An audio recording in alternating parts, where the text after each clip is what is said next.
Here's my 2 cents on the theory about how Jack and Rose can both fit on the door in Titanic.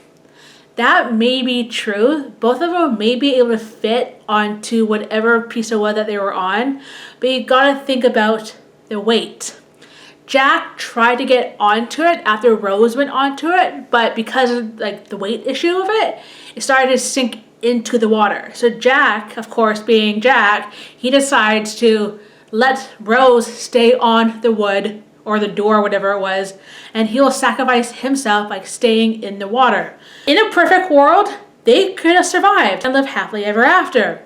But like I said, that piece of wood may have been big enough, but with the weight of both a full-grown man and a full-grown woman together in water, it may have not been possible for them to stay on together. And I know that a lot of people assume that because they were able to fit onto the wood or the door or whatever it was, that they were able to make it and survive.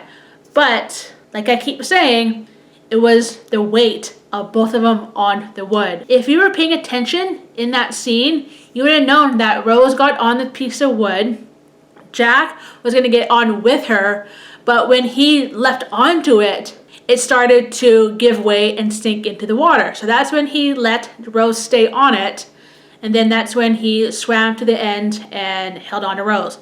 It may have worked if he stayed on it, but in that moment of time, Jack knew what he had to do to save Rose, and he sacrificed his life to save hers. It's not about who was able to fit onto the door or the wood.